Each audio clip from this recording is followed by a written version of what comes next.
It is incredibly humbling to be here. I'm sure you guys know what I mean. The quality of the speakers is just dazzling and sort of intimidating, but mostly it's humbling because of you.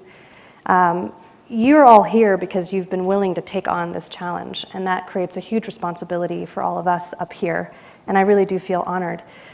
I think it's hard to know when in your life you make that choice to step up and to take on a challenge, but you have that moment today. So this is really a turning point. It's something that you'll remember, and maybe you'll choose to do something that you don't even know is possible for you yet. So I want to say something about why I'm here and how that process has evolved for me. It's something of a journey, and I think you'll find that it is for you as well. So I'm here because my mentor and the CEO of Acumen, where I work, Jacqueline Novogratz, has a great history of working with the Aspen Institute, and so we were thrilled to be asked to be involved. She's someone who is really trying to support this idea of a new model of leadership. So the themes of leadership that you heard earlier from Kitty are really important to us at Acumen as well. And it really centers for us on creating a world of greater equality and greater dignity. I've worked with Jacqueline for over 10 years, and I've watched her share her story in ways that have really inspired people to do more than they thought they were capable of. And so that's partly why I'm here, to carry that tradition on. Jacqueline's work, and the reason why she started Acumen, is that she believes in this vision of an interconnected world. What do you guys think an interconnected world is? How many of you use social media? So by doing that, you've created the interconnected world, where a revolution in Egypt or a conflict in Sudan or an emergency in the Philippines is now being shared among people who are experiencing it, not just journalists, because of the way that people are interconnected. And that's something that I think your generation is going to take to a whole new level. It's interconnected economically, we know that. But it's also interconnected in terms of the environment and in terms of a shared set of values. So I think there's an emerging truth that we can think about today, which is that we have a shared destiny, that all of us have a single shared destiny, that the challenges that are faced by those with the least of everything belong to all of us, and that the opportunities of the most privileged to fully express their humanity should be the privileges shared by all. And that's what I mean when I say a shared destiny. And that's something that Jacqueline has talked about a lot. She talks about it in a book she wrote called The Blue Sweater, which is really about her journey and her discovery of this interconnected world. And I highly recommend the book for all of you who are thinking about going on this journey of change, because in it she talks about the struggles and the failures and the challenges in a really candid way. And I think that's why a lot of people have gravitated to this story. I also learned from Jacqueline the power of stories. The stories that we tell, the stories that we hear, stories that shape how we look at the world and how we understand ourselves. So something else as a theme to think about, and you'll have a workshop tomorrow on storytelling, is what is your story? I'll start with my own. It starts in Venezuela. When I was a year old, I moved to Venezuela where my father was born, and I lived there till I was about 5. And as I was starting to gain consciousness of the world around me, I noticed some things about Venezuela that I thought were kind of odd. Venezuela is like a lot of developing countries. There's not only poverty, but also very stark inequality. And my family happened to be sort of well off, and so we lived this really sheltered existence. I found it kind of strange as a 5-year-old to notice that where I lived, high up in the hills, was so different from where most people there seemed to live, and that where I played in this fenced-in country club was so different from where all the other children played. And when we went into the jungles on the weekends to explore the country, I would see children walking alone and wonder who was looking out for them. It just didn't make any sense to me. And it still doesn't. I moved when I was 5 to Santa Cruz, which is really different from Venezuela. It's this hippie town, it's on the beach, everything's cool, everyone's having a good time. I didn't see that inequality, but I remembered what I had seen, and I decided that rather than erase that memory or find a way to cope with it, that I would decide that it was something that was wrong in the world, that I would remember it, I would try to understand it. And there's something about that. I think if you stay in a situation that is really just doesn't look right to you, you kind of have two choices. You can try to normalize it and rationalize it so that you can get on with your day, or you can recognize it as an injustice. I'm sure you guys see stuff all the time that doesn't make sense to you. And either you face that every day and it's kind of painful, or you decide that it's not your problem. And I think on this one issue, I decided that it was my problem. So I took that consciousness and I decided over time that I was going to focus on understanding inequality, why it existed, what had caused it, what could be done about it. I was surprised to learn as I went through college that people had tried lots of things to fight inequality, but that they hadn't really worked necessarily. And I think the question that you get to once you choose to confront some injustice is what's going to work? Because you don't want to sit with the problem, you want to sit with the solution. And so I guess as I left college, I decided I would keep asking myself that question, what can we do that's really going to work? And that's what I've pursued in my career. So that pursuit has taken me all over the place. I'll skip past the pictures of my beautiful hometown, but it was a really nice place to live. And I think it gave me the foundation of optimism that has given me a lot of strength to face these issues. I think it was Chris Howard who was saying to surround yourself with people that lift you up, and the mayor as well. I think there was a lot of people in Santa Cruz that gave me that sense that you could actually do something about these problems in the world. So I took that excitement, that enthusiasm, and it's taken me to work with big businesses and tiny social enterprises. I worked with Ford Motor Company in Mexico City. I've worked in tiny villages in Kenya on water projects. It's taken me all over to look at a lot of different stuff, and it eventually took me to Acumen. Acumen is this kind of cool, kind of different organization that basically is trying to do something new and different. They are willing to risk failure with an innovative model, and their focus is on achieving lasting and meaningful change in the lives of low-income people. So the crazy thing that we do is we invest money in entrepreneurs that want to build a business and want to fight poverty at the same time. They want to take on problems that are faced by most people living in poverty and actually solve them. Problems like the fact that 3 billion people in the world, that's almost half, have no access to toilets. That's a nightmare. Or the problems faced by 1.5 million people that have no access to electricity. So when the sun goes down, their world gets dark. Or 70% of the world's poor who rely on agriculture for their subsistence, for their incomes, and can't access basic products and services that might help them use their livelihood to get out of poverty. So we find these extraordinary entrepreneurs who are committed to solving these problems in a really creative way, and we invest in them. So I'm curious, how many of you have ever thought about being an entrepreneur, starting a business? That's awesome. So you've probably thought a little bit about it, and you know that it's kind of a scary thing to do. We find these entrepreneurs who want to do it with a business model that's never worked as a business. So they don't want to go into the fashion industry, they don't want to go into the tech industry, they want to create a water business in a place where everyone has decided that there cannot be a water business. And so when we support them, we know that it's going to take a really long time to help them build that business. We provide hand-holding, ongoing support. And the other thing that we've noticed when we've worked with these entrepreneurs is that there's a real need for talent. There's a real need to find the kind of creativity and leadership that can help them grow their business. So that's something else that we think a lot about. So when I learned about Acumen, at first I was like, why does it have to be a business? We're talking about poverty. Don't we have a responsibility to solve this? But Acumen wasn't saying that business will solve poverty. They said, if you could build a business that could also solve poverty, if this business could grow and attract investment and attract talent, we have to figure that out. And that's what excited me about Acumen. They were willing to ask a question that they didn't know the answer to. They were willing to try something new in the spirit of solving this problem. And that attracted me, and it's really held me there for the last 10 years, that we're always willing to ask these questions. What if? Could that work? And as you think about your challenges, you might think to yourself, well, maybe this has been tried before, or it hasn't been tried before, it's probably not going to work. But if you're willing to ask a question that no one else has asked, that might be the way you discover a solution that no one else has ever thought of. And that's kind of the spirit that we have at Acumen. So when I learned about it, I was super excited. I went to Jacqueline Novogratz. I said, I want to work here. I was finishing my MBA. And she said, I'll let you work for me for free, which was awesome. And then eventually she was even willing to interview me for a job. I've had a bunch of different jobs at Acumen. I've worked on water issues. I've worked on communications and storytelling, as Eric said. Now I'm trying to figure out a way to help us partner with corporations to take some of these ideas to scale. I definitely feel like I have found my calling. And for those of you who are not thinking about being an entrepreneur, it's another thing to think about, that you can bring your talent, your creativity to a great organization, and they are hungry for you. And that's been my experience. So with Acumen, we've basically taken this model global. Since I've been there, I've watched us grow from 9 people to 90 people. We started out with 0 offices, just 1 in New York, but nothing overseas. Now we have 6 offices overseas.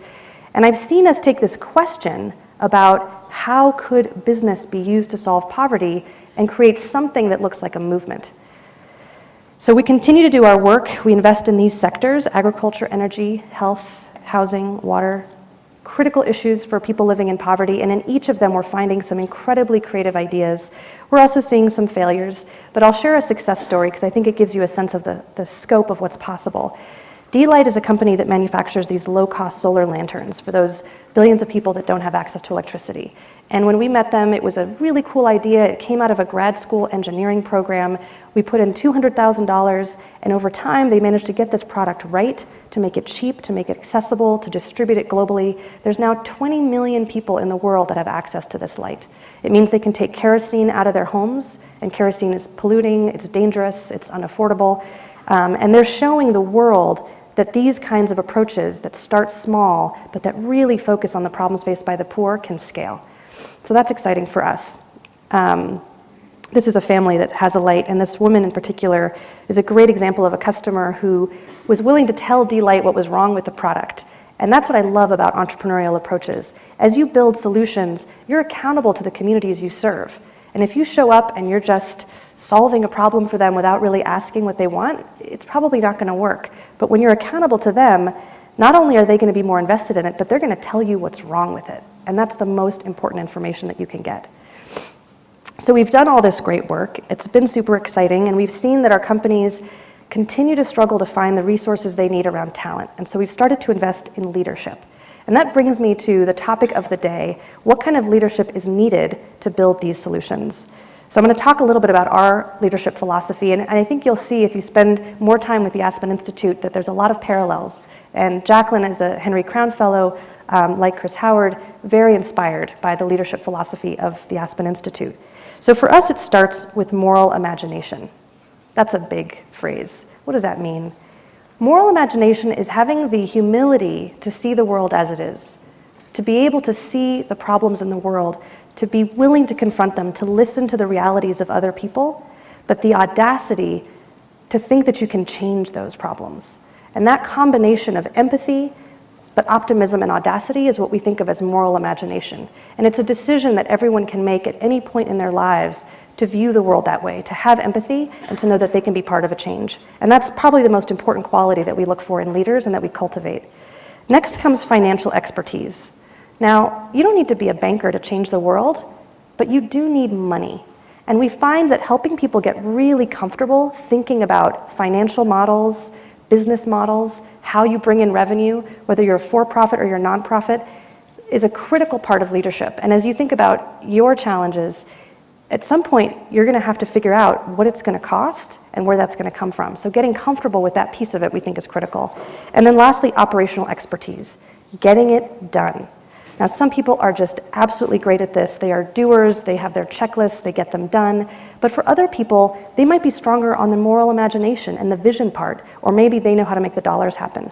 The beauty is you guys are parts of teams where you can identify these strengths within the team, you can put that all together, and as you learn from each other, you can make yourself stronger in areas where you were weak. Because at the end of the day, it takes all of us to get this stuff done. And these are some of the building blocks that we focused on. We've taken this leadership philosophy and we've spread it through the world in a couple ways. We have global fellows who actually go and work for the companies that we invest in. We have regional fellows in every country we invest in. And we have something called Plus Acumen.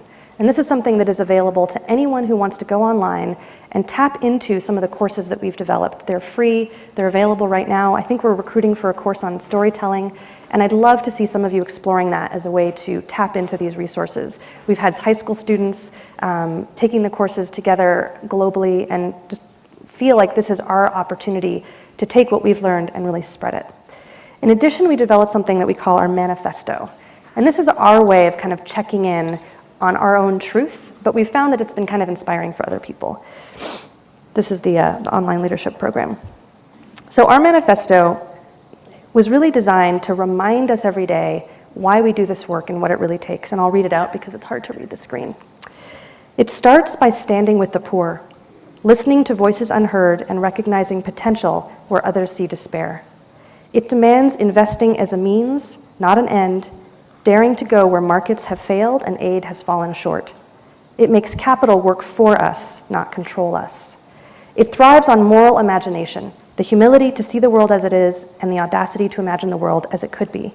It's having the ambition to learn at the edge, the wisdom to admit failure, and the courage to start again. It requires patience and kindness, resilience and grit, a hard-edged hope. It's leadership that rejects complacency, breaks through bureaucracy, challenges corruption, and does what's right, not what's easy.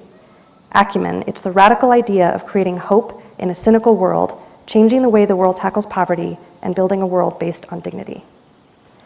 So Acumen started with an idea to do things differently, to look at problems that had remained unsolved and ask, can we try something new? I loved that we were willing to ask those tough questions, and I still love it. Each of you has this opportunity to ask tough questions and to work together to find new solutions. But some of you might be asking, how do you decide what to take on? You've already heard 2 incredible challenges, and you'll hear many more over the course of the next 2 days.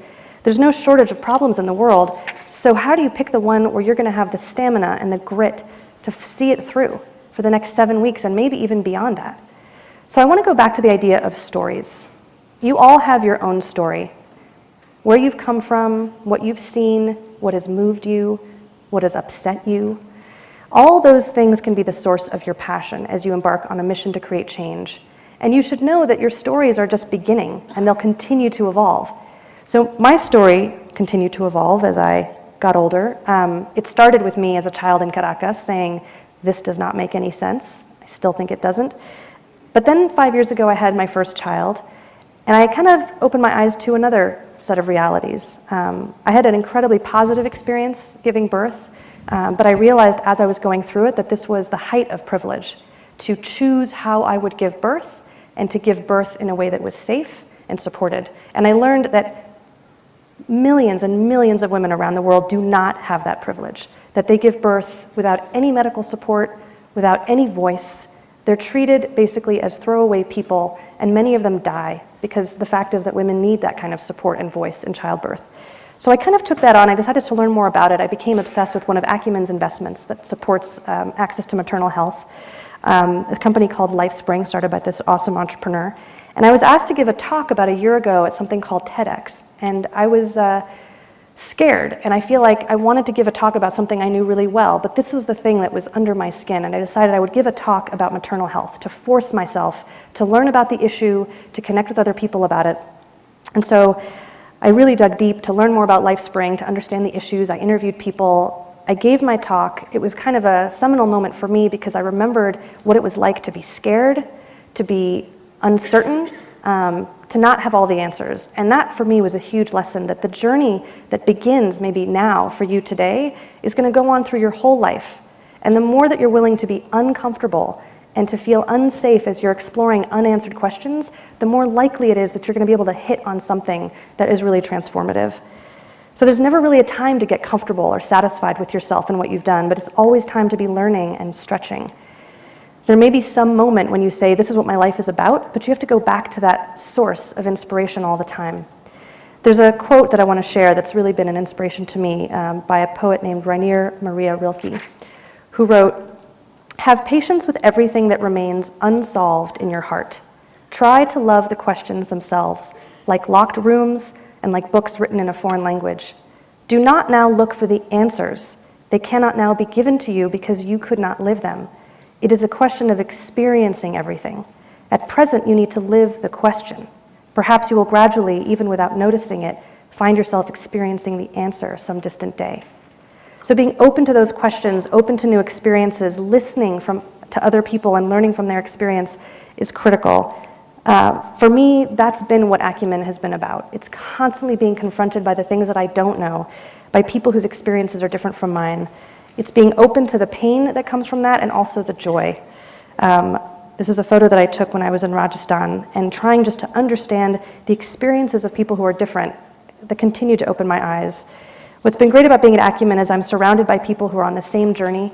And again, you guys have that opportunity to surround yourself with people who see the world in a similar way. We try to have a lot of fun while we do it, as you can see from the photo. But you guys are on this journey and you're in the room with people who are like you, who want to change the world and believe that it's possible. And you're here with a whole lot of people that want to support you in doing that. So hold on to each other, because that's how the change happens. Margaret Mead said, "Never doubt that a small group of thoughtful, committed citizens can change the world. Indeed, it's the only thing that ever has." You are that group, and you are living a question that the Aspen Institute began to ask in Los Angeles last year. Remember to live the questions in your own life, and remember the power of your own stories. It is really an honor to be with you here today. Thank you.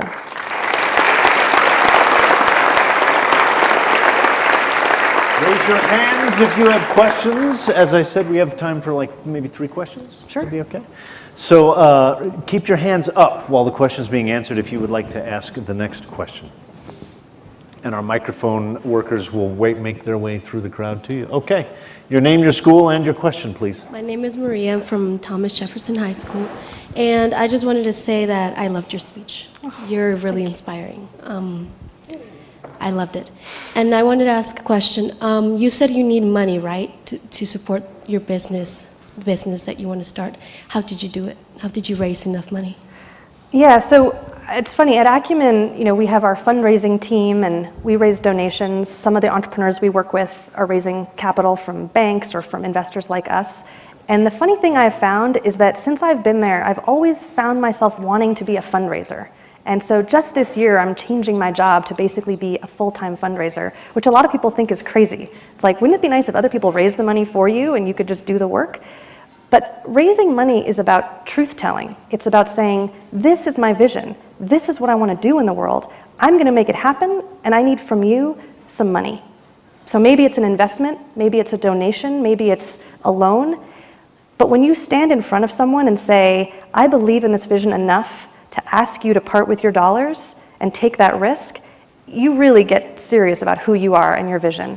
So I think it's just having that willingness to figure out what is it that you're offering other people, whether it's an investment opportunity or a chance to make a difference, and to really get in touch with why that is so much more exciting than the dollars that they're going to part with. And the people that give Acumen money, we invite them to events, we get them together, they feel privileged. They don't feel like they're doing us a favor. They feel like they're part of something. So we are honored by them, they're honored by us. And so money takes on a very different tone. It's not a transaction, it's a way for people to use what they have to create the kind of change they want to see in the world. Thank you for your question. Hi. So my name is Jesus, and I'm from Bruce Randolph. So my question is, with all of the experience that you had, all the events in your life, how did that really draw into what you want to do? Yeah, again, I think it's been a lot of different stuff. It's hard to sometimes put it all together in a neat little box, but I think that there are those moments that kind of hit you, things that you remember or go back to. So certainly my experiences living in Venezuela were really made a big impression on me. The thing about being an actress, funnily enough, I remember when I was filling out my college applications and I wanted to write about why I wanted to be an actress, I talked about a speech that I had read in a play called Waiting for Lefty. And at the very end of the play, someone gives a speech about how this group of people that wants to create change, they're basically fighting, they're trying to create a union. But when unions were illegal and people would get beaten up for trying to start them. And he says in his speech, we'll fight for what is right, put fruit trees where our ashes are. Saying, we might be destroyed in this fight, but someone will come after us. And I was so moved by that, and it was the first moment that occurred to me that maybe it wasn't about being an actress, but it was about transforming people the way reading that speech had transformed me. So I think it's just about paying attention. You're going to have so many different experiences, and if your eyes are open and you're willing to reflect on what those things mean to you, I think that's how you'll find those guideposts towards your passions in life. Thank you. One more question. Let's just take someone near the back maybe that hasn't had a chance. Does anyone have a question? Right here.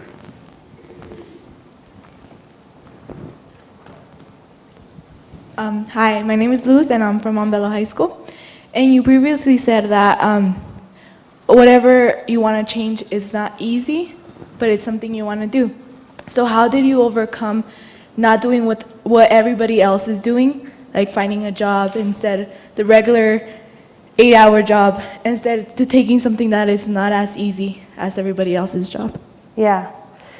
I think I was very lucky in that I didn't grow up feeling a sense of fear and scarcity. I felt a sense of abundance, and so when people would say to you, you can do what you dream of doing, instead of thinking, no, I can't afford to do that, or I'll fail, or I have no safety net, I felt like, wow, I can do what I dream of doing.